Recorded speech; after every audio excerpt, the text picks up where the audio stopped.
Middle class पैसे को पार करता है और अमीर पैसे को दौड़ाता है। हम लोग अपने पैसे को एक जगह पार्क करके अमीर बनने का सपना देखते हैं, लेकिन दुनिया के कुछ सबसे सफल इन्वेस्टर पैसे को कभी रुकने ही नहीं देते। यही सोच अमीर और आम लोगों के बीच सबसे बड़ा डिफरेंस क्रिएट करती है। नमस्कार दोस्तों, मैं हूं Jitendra Rajawat, founder APR investments. एक साधारण सोच, मान लीजिए आपने एक प्लॉट खरीदा या एफडी करवा दी। अब आप 10 साल तक उसकी कीमत बढ़ने का इंतजार करते हैं। इस दौरान आपका पैसा वही अटका रहता है। ध्यान रहे, हर प्लॉट या एफडी डेथ एसेट्स नहीं होती, लेकिन अगर आपका पैसा लंबे समय तक बिना नए मौके बनाए सिर्फ इंतजार कर रहा है तो उसकी ग्रोथ की रफ्तार सीमित हो जाती है। सवाल है, क्या सिर्फ इंतजार करके बड़ी दौलत बनाई जा सकती है?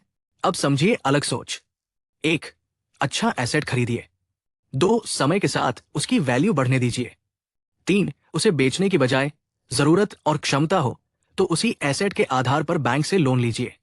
4, उस पूंजी का इस्तेमाल एक और आय देने वाला या ग्रोथ वाला एसेट बनाने में कीजिए। इस तरह एक ही एसेट की बढ़ी हुई वैल्यू भविष्य के नए निवेश का रास्ता खोल सकती है। यही है मनी वेलोसिटी।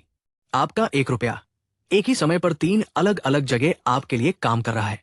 पैसा रुकता नहीं, घूमता रहता है, बढ़ता रहता है और नए मौके बनाता रहता है। दौलत सिर्फ इस बात से नहीं बनती कि आपके बैंक अकाउंट में कितना पैसा पड़ा है। दौलत इस बात से भी बनती है कि आपका पैसा कितनी समझदारी से, कितनी बार और कितनी कुशलता से आपके लिए काम करता है। पार्किंग नहीं, प्रोडक्टिव मूवमेंट। यही सोच लंबे समय में बड़ा अंतर पैदा करती है। अगर आपको पैसे का असली गेम, कैश फ्लो, निवेश और वेल्थ क्रिएशन आसान भाषा में समझना है तो वेल्थ एंड वेलनेस को अभी सब्सक्राइब कीजिए और कमेंट में लिखिए कैश। मैं हूं जितेंद्र राजावत। मिलते हैं अगले वीडियो में एक नए टॉपिक के साथ। तब तक के लिए धन्यवाद। जय हिंद।